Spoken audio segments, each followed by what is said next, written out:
Chapter 4. And the Lord spake unto Moses, saying, Speak unto the children of Israel, saying, If a soul shall sin through ignorance against any of the commandments of the Lord concerning things which ought not to be done, and shall do against any of them, if the priest that is anointed do sin according to the sin of the people, then let him bring for his sin, which he hath sinned, a young bullock without blemish unto the Lord for a sin offering.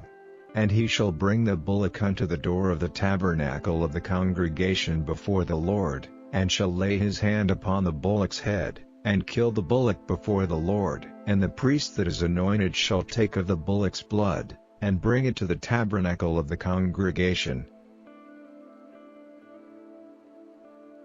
And the priest shall dip his finger in the blood, and sprinkle of the blood 7 times before the Lord, before the veil of the sanctuary. And the priest shall put some of the blood upon the horns of the altar of sweet incense before the Lord, which is in the tabernacle of the congregation, and shall pour all the blood of the bullock at the bottom of the altar of the burnt offering, which is at the door of the tabernacle of the congregation. And he shall take off from it all the fat of the bullock for the sin offering, the fat that covereth the inwards, and all the fat that is upon the inwards, and the 2 kidneys, and the fat that is upon them, which is by the flanks, and the caul above the liver, with the kidneys, it shall he take away, as it was taken off from the bullock of the sacrifice of peace offerings, and the priest shall burn them upon the altar of the burnt offering.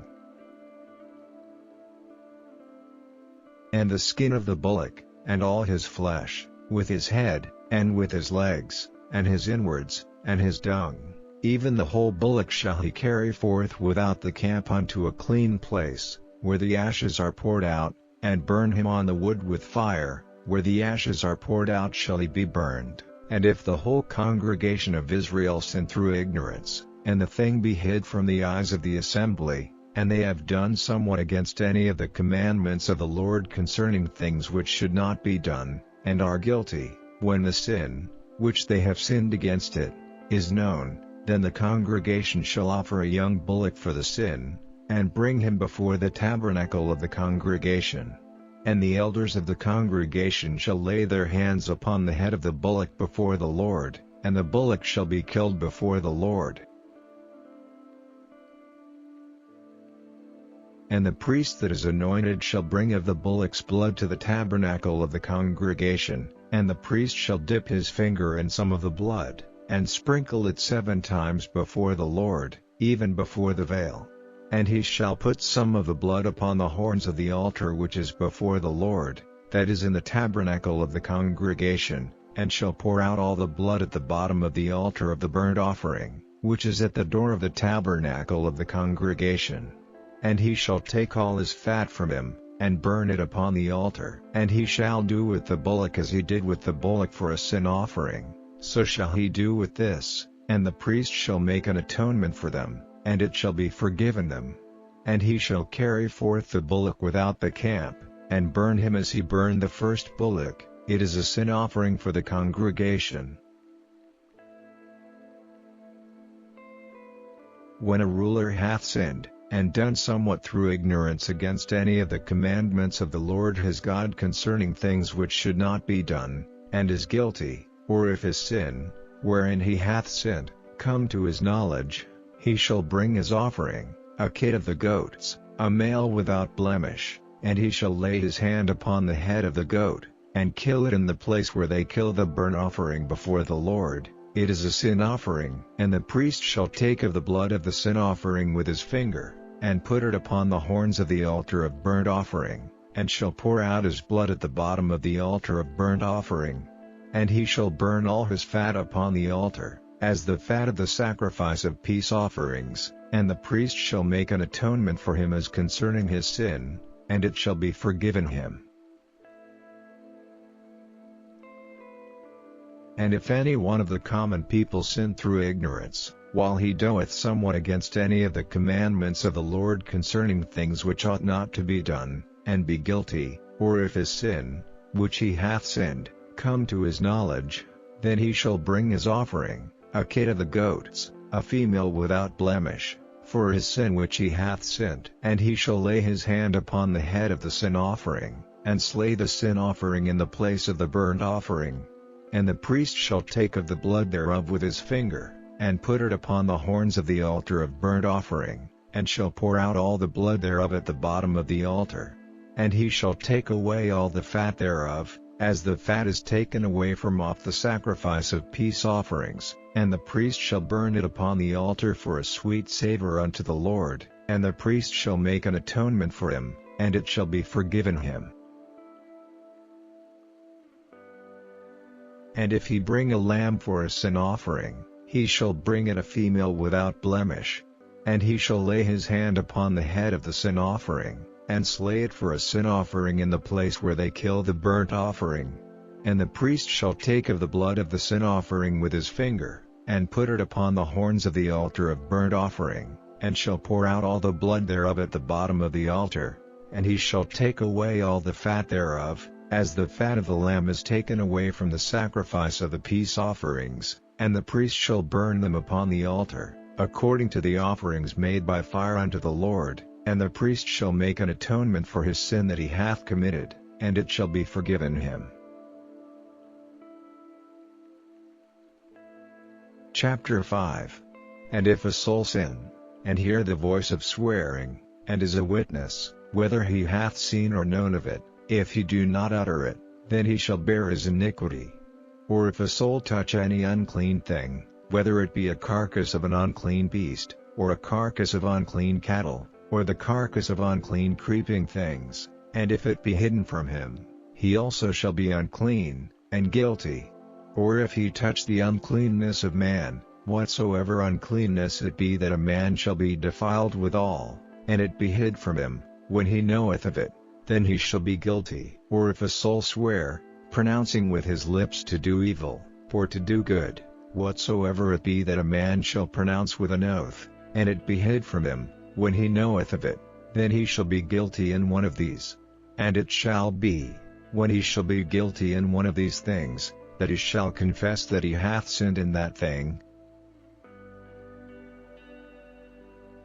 And he shall bring his trespass offering unto the Lord for his sin which he hath sinned, a female from the flock, a lamb or a kid of the goats, for a sin offering, and the priest shall make an atonement for him concerning his sin. And if he be not able to bring a lamb, then he shall bring for his trespass, which he hath committed, 2 turtle doves, or 2 young pigeons, unto the Lord, one for a sin offering, and the other for a burnt offering. And he shall bring them unto the priest, who shall offer that which is for the sin offering first, and wring off his head from his neck, but shall not divide it asunder. And he shall sprinkle of the blood of the sin offering upon the side of the altar, and the rest of the blood shall be wrung out at the bottom of the altar. It is a sin offering. And he shall offer the second for a burnt offering, according to the manner, and the priest shall make an atonement for him for his sin which he hath sinned, and it shall be forgiven him. But if he be not able to bring 2 turtle doves, or 2 young pigeons, then he that sinned shall bring for his offering the 10th part of an ephah of fine flour for a sin offering. He shall put no oil upon it, neither shall he put any frankincense thereon, for it is a sin offering. Then shall he bring it to the priest, and the priest shall take his handful of it, even a memorial thereof, and burn it on the altar, according to the offerings made by fire unto the Lord. It is a sin offering. And the priest shall make an atonement for him as touching his sin that he hath sinned in one of these, and it shall be forgiven him, and the remnant shall be the priest's, as a meat offering. And the Lord spake unto Moses, saying, If a soul commit a trespass, and sin through ignorance, in the holy things of the Lord, then he shall bring for his trespass unto the Lord a ram without blemish out of the flocks, with thy estimation by shekels of silver, after the shekel of the sanctuary, for a trespass offering.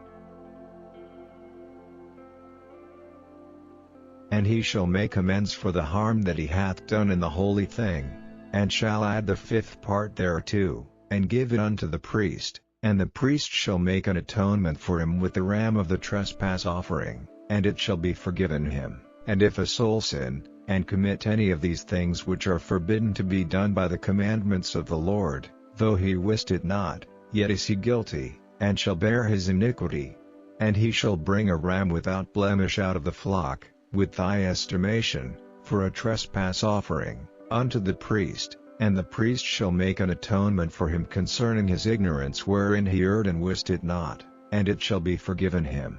It is a trespass offering, he hath certainly trespassed against the Lord. Chapter 6. And the Lord spake unto Moses, saying, If a soul sin, and commit a trespass against the Lord, and lie unto his neighbor in that which was delivered him to keep, or in fellowship, or in a thing taken away by violence, or hath deceived his neighbor, or have found that which was lost, and lieth concerning it, and sweareth falsely, in any of all these that a man doeth, sinning therein, then it shall be, because he hath sinned, and is guilty, that he shall restore that which he took violently away, or the thing which he hath deceitfully gotten, or that which was delivered him to keep, or the lost thing which he found, or all that about which he hath sworn falsely, he shall even restore it in the principal, and shall add the fifth part more thereto, and give it unto him to whom it appertaineth, in the day of his trespass offering. And he shall bring his trespass offering unto the Lord, a ram without blemish out of the flock, with thy estimation, for a trespass offering, unto the priest, and the priest shall make an atonement for him before the Lord, and it shall be forgiven him for anything of all that he hath done in trespassing therein. And the Lord spake unto Moses, saying, Command Aaron and his sons, saying, This is the law of the burnt offering, it is the burnt offering, because of the burning upon the altar all night unto the morning, and the fire of the altar shall be burning in it. And the priest shall put on his linen garment, and his linen breeches shall he put upon his flesh, and take up the ashes which the fire hath consumed with the burnt offering on the altar, and he shall put them beside the altar. And he shall put off his garments, and put on other garments, and carry forth the ashes without the camp unto a clean place.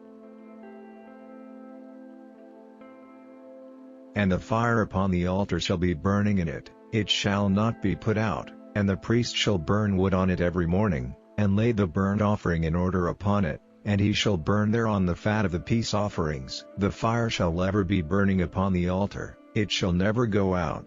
And this is the law of the meat offering, the sons of Aaron shall offer it before the Lord, before the altar. And he shall take of it his handful, of the flour of the meat offering, and of the oil thereof, and all the frankincense which is upon the meat offering, and shall burn it upon the altar for a sweet savor, even the memorial of it, unto the Lord. And the remainder thereof shall Aaron and his sons eat, with unleavened bread shall it be eaten in the holy place, in the court of the tabernacle of the congregation they shall eat it.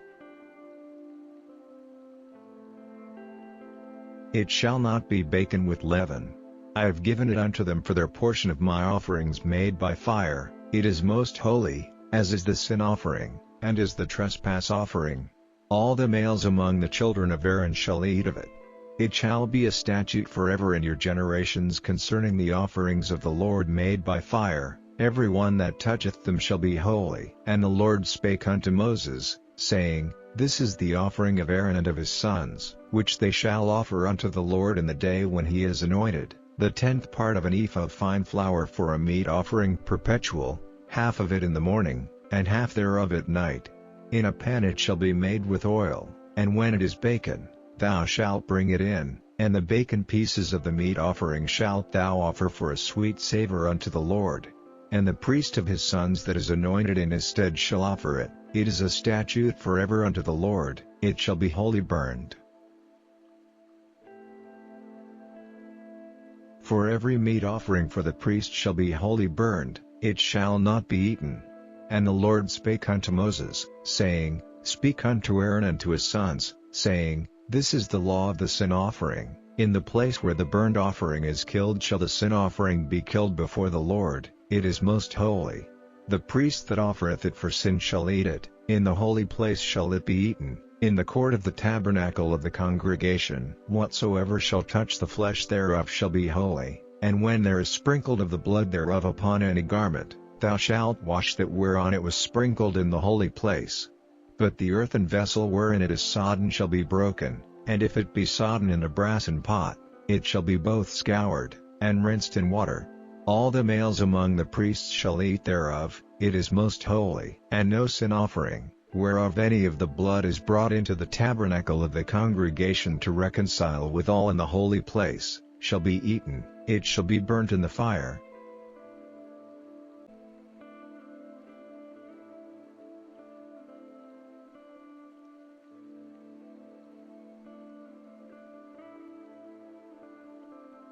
लव्य व्यवस्था अध्याय 4। फिर यहोवा ने मूसा से कहा कि इस्राएलियों से यह कह कि यदि कोई मनुष्य उन कामों में से जिनको यहोवा ने मना किया है किसी काम को भूल से करके पापी हो जाए, और यदि अभिषिक्त याजक ऐसा पाप करे जिससे प्रजा दोषी ठहरे, तो अपने पाप के कारण वह एक निर्दोष बछड़ा यहोवा को पाप बलि करके चढ़ाए, और उस बछड़े को मिलाप वाले तंबू के द्वार पर यहोवा के आगे ले जाकर उसके सिर पर हाथ रखे, और उस बछड़े को यहोवा के सामने बलि करे, और अभिषिक्त याजक बछड़े के लहू में से कुछ लेकर मिलाप वाले तंबू में ले जाए, और याजक अपनी उंगली लहू में डुबो-डुबोकर और उसमें से कुछ लेकर पवित्र स्थान के बीच वाले पर्दे के आगे यहोवा के सामने 7 बार छिड़के, और याजक उस लहू में से कुछ और लेकर सुगंधित धूप की वेदी के सिंगों पर जो मिलाप वाले तंबू में है यहोवा के सामने लगाए। फिर बछड़े के सब लहू को वेदी के पाए पर जो मिलाप वाले तंबू के द्वार पर है उंडेल दे। फिर वह पाप बलि के बछड़े की सब चर्बी को उससे अलग करे, अर्थात जिस चर्बी से अतड़ियां ढपी रहती है और जिस चर्बी उनमें लिपटी रहती है, और दोनों गुर्दे और उनके ऊपर की चर्बी जो कमर के पास रहती है, और गुर्दों समेत कलेजे के ऊपर की झिल्ली, इन सबों को वह ऐसे अलग करे जैसे मेल बलि वाले चढ़ावे के बछड़े से अलग किए जाते हैं, और याजक इनको होम बलि की वेदी पर जलाए।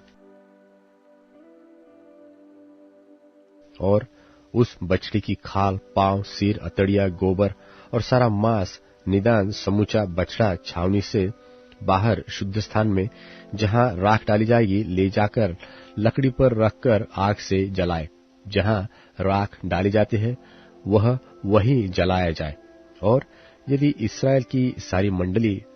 अज्ञानता के कारण पाप करे और वह बात मंडली की आंखों से छिपी हो और वे यहोवा की किसी आज्ञा के विरुद्ध कुछ करके दोषी ठहरते हो,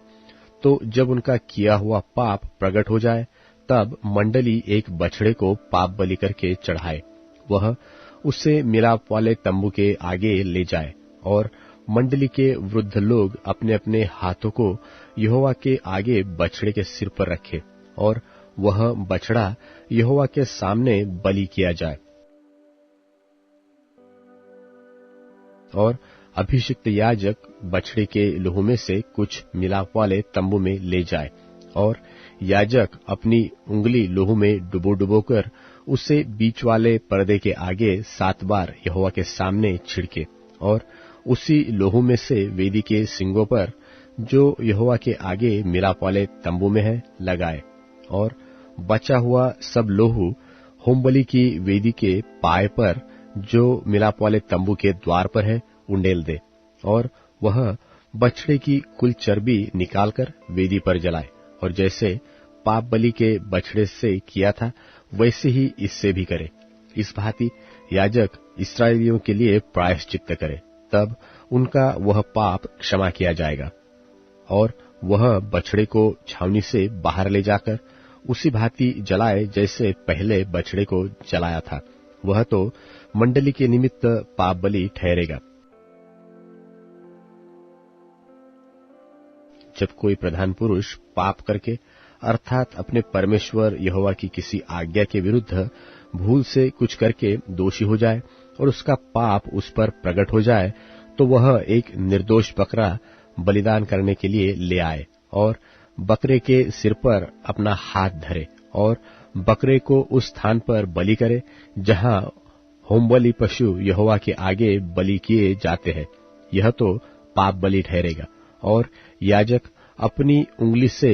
पाप बलि पशु के लोहू में से कुछ लेकर होम बलि की वेदी के सींगों पर लगाए और उसका लोहू होम बलि की वेदी के पाए पर उंडेल दे और वह उसकी कुल चर्बी को मेल बलि की चर्बी की नाई वेदी पर जलाए और याजक उसके पाप के विषय में प्रायश्चित करे, तब वह क्षमा किया जाएगा। और यदि साधारण लोगों में से कोई अज्ञानता से पाप करे, अर्थात कोई ऐसा काम जिसे यहोवा ने मना किया हो करके दोषी हो और उसका वह पाप उस पर प्रकट हो जाए, तो वह उस पाप के कारण एक निर्दोष बकरी बलिदान के लिए ले आए और वह अपना हाथ पाप बलि पशु के सिर पर रखे और होम बलि के स्थान पर पाप बलि पशु का बलिदान करे और याजक उसके लोहू में से अपनी उंगली से कुछ लेकर होम बलि की वेदी के सींगों पर लगाए और उसके सब लोहू को उसी वेदी के पाए पर उंडेल दे और वह उसकी सब चर्बी को मेल बलि पशु की चर्बी की नाई अलग करे। तब याजक उसको वेदी पर यहोवा के निमित्त सुखदायक सुगंध के लिए जलाए और इस प्रकार याजक उसके लिए प्रायश्चित करे, तब उसे क्षमा मिलेगी। और यदि वह पाप बलि के लिए एक भेड़ी का बच्चा ले आए, तो वह निर्दोष मादा हो और वह अपना हाथ पाप बलि पशु के सिर पर रखे और उसको पाप बलि के लिए वही बलिदान करे जहां होम बलि पशु बलिदान किया जाता है। और आज याजक अपनी उंगली से पाप बलि के लोहू में से कुछ लेकर होम बलि की वेदी के सींगों पर लगाए और उसके सब लोहू को वेदी के पाए पर उंडेल दे और वह उसकी सब चर्बी को मेल बलि वाले भेड़ के बच्चे की चर्बी की नाई अलग करे और याजक उसे वेदी पर यहोवा के हवनों के ऊपर जलाए और इस प्रकार याजक उसके पाप के लिए प्रायश्चित करे और वह क्षमा किया जाएगा। लव्य व्यवस्था अध्याय 5। और यदि कोई साक्षी होकर ऐसा पाप करे कि शपथ खिलाकर पूछने पर भी क्या तूने यह सुना अथवा जानता है, और वह बात प्रकट न करे, तो उसको अपने अधर्म का भार उठाना पड़ेगा। और यदि कोई किसी अशुद्ध वस्तु को अज्ञानता से छू ले, तो चाहे वह अशुद्ध बनेल पशु की, चाहे अशुद्ध घरेलू पशु की, चाहे अशुद्ध रेंगने वाले जीव जंतु की लोथ हो, तो वह अशुद्ध होकर दोषी ठहरेगा। और यदि कोई मनुष्य किसी अशुद्ध वस्तु को अज्ञानता से छू ले, चाहे वह अशुद्ध वस्तु किसी भी प्रकार की क्यों न हो जिससे लोग अशुद्ध हो जाते हैं, तो जब वह उस बात को जान लेगा तब वह दोषी ठहरेगा। और यदि कोई बुरा व भला करने को बिना सोचे समझे शपथ खाए, चाहे किसी प्रकार की बात वह बिना सोचे विचार शपथ खाकर कहे,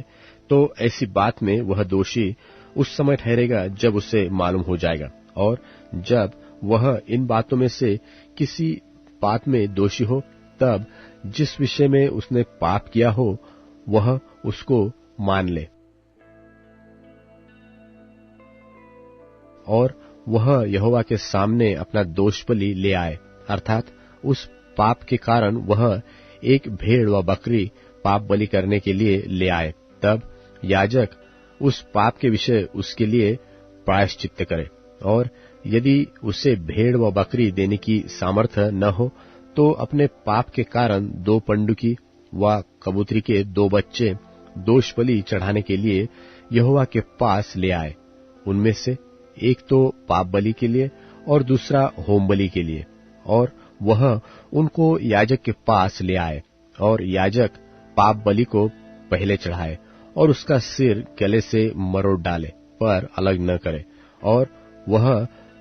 पाप बलि पशु के लोहू में से कुछ वेदी की अलंग पर छिड़के, और जो लोहू शेष रहे वह वेदी के पाए पर गिराया जाए, वह तो पाप बलि ठहरेगा। और दूसरे पक्षी को वह विधि के अनुसार होम बलि करे और याजक उसके पाप का प्रायश्चित्त करे, और तब वह क्षमा किया जाएगा।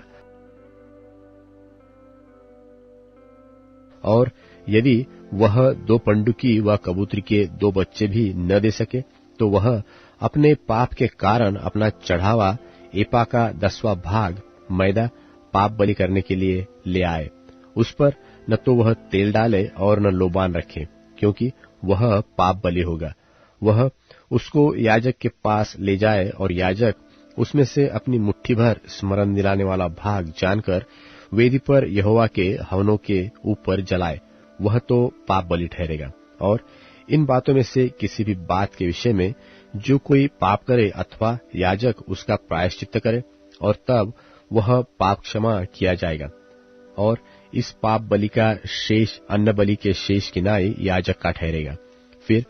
यहोवा ने मूसा से कहा, यदि कोई यहोवा की पवित्र की हुई वस्तुओं के विषय में भूल से विश्वासघात करे और पापी ठहरे, तो वह यहोवा के पास एक निर्दोष मेंढा दोष बलि के लिए ले आए। उसका दाम पवित्र स्थान के शेकेल के अनुसार उतने ही शेकेल रुपए का हो जितना याजक ठहराए। और जिस पवित्र वस्तु के विषय उसने पाप किया हो, उसमें वह 5वां भाग और बढ़ाकर याजक को दे, और याजक दोष बलि का मेढ़ा चढ़ाकर उसके लिए प्रायश्चित्त करे, तब उसका पाप क्षमा किया जाएगा। और यदि कोई ऐसा पाप करे कि उन कामों में से जिन्हें यहोवा ने मना किया है किसी काम को करे, तो चाहे वह उसके अनजाने में हुआ हो, तो भी वह दोषी ठहरेगा और उसको अपने अधर्म का भार उठाना पड़ेगा। इसलिए वह एक निर्दोष मेंढा दोष बलि करके याजक के पास ले आए। वह उतने ही दाम का हो जितना याजक ठहराए, और याजक उसके लिए उसकी उस भूल का जो उसने अनजाने में किया प्रायश्चित्त करे, और वह क्षमा किया जाएगा। यह दोष बलि ठहरे, क्योंकि वह मनुष्य निसंदेह यहोवा के सन्मुख दोषी ठहरेगा। लव्य व्यवस्था अध्याय 6। फिर यहोवा ने मूसा से कहा, यदि कोई यहोवा का विश्वासघात करके पापी ठहरे,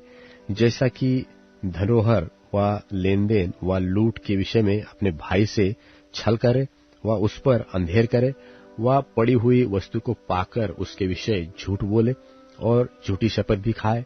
ऐसी कोई भी बात क्यों न हो जिससे करके मनुष्य पापी ठहरते हैं, तो सब जब वह ऐसा काम करके दोषी हो जाए, तब जो भी वस्तु उसने लूटी व अंधेर करके व धरोहर व पड़ी पाई हो, चाहे कोई वस्तु क्यों न हो जिसके विषय में उसने झूठी शपथ खाई हो, तो वह उसको पूरा पूरा लौटा दे और 5वां भाग भी बढ़ाकर दे। जिस दिन यह मालूम हो कि वह दोषी है, उसी दिन वह उस वस्तु को उसके स्वामी को लौटा दे। और वह यहोवा के सन्मुख अपना दोष बलि भी ले आए, अर्थात एक निर्दोष मेंढा दोष बलि के लिए याजक के पास ले आए। वह उतने ही दाम का हो जितना याजक ठहराए। इस प्रकार याजक उसके लिए यहोवा के सामने प्रायश्चित्त करे, और जिस काम को करके वह दोषी हो गया है उसकी क्षमा उसे मिलेगी। भांति भांति के बलिदानों की विधि। फिर यहोवा ने मूसा से कहा, हारून और उसके पुत्रों को आज्ञा देकर यह कहा कि होम बलि की व्यवस्था यह है, अर्थात होम बलि ईंधन के ऊपर रात भर भोर तक वेदी पर पड़ा रहे, और वेदी की अग्नि वेदी पर जलती रहे, और याजक अपने सनी के वस्त्र और अपने तन पर अपनी सनी की जांघिया पहनकर होम बलि की राख जो आग के भस्म करने से वेदी पर रह जाए, उसे उठाकर वेदी के पास रख, और तब वह अपने ये वस्त्र उतारकर दूसरे वस्त्र पहनकर राख को छावनी से बाहर किसी शुद्ध स्थान पर ले जाए, और वेदी पर अग्नि जलती रहे और कभी बूझने न पाए। अन्नबलि की व्यवस्था इस प्रकार है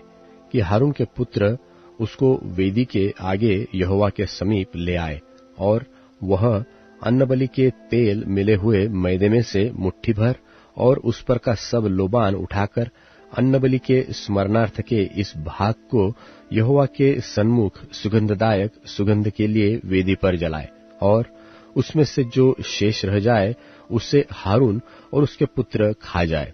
वह बिना खमीर पवित्र स्थान में खाया जाए, अर्थात वे मिलाप वाले तंबू के आंगन में उसे खाए। वह खमीर के साथ पकाया न जाए, क्योंकि मैंने अपने हव्य में से उसको उनका निज भाग होने के लिए उन्हें दिया है। इसलिए जैसा पाप बलि और दोष बलि परम पवित्र है, वैसा ही वह भी है। हारून के वंश के सब पुरुष उसमें से खा सकते हैं। तुम्हारी पीढ़ी पीढ़ी में यहोवा के हवनों में से यह उनका भाग सदैव बना रहेगा।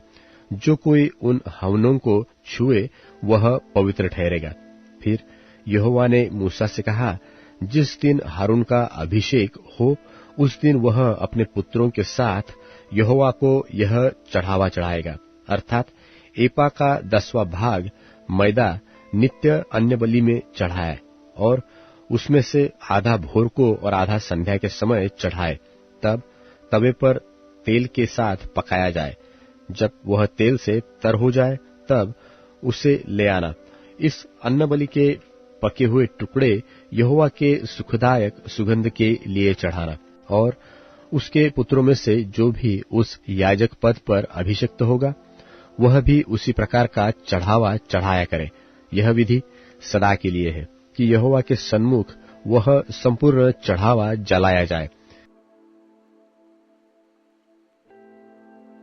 याजक के संपूर्ण अन्न बलि भी सब जलाए जाए, वह कभी न खाया जाए। फिर यहोवा ने मूसा से कहा, हारून और उसके पुत्रों से यह कह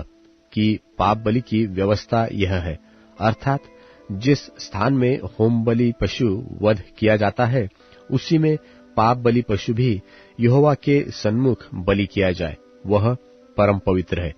और जो याजक पाप बलि चढ़ावे वह उसे खाए, वह पवित्र स्थान में अर्थात मिलाप वाले तंबू के आंगन में खाया जाए।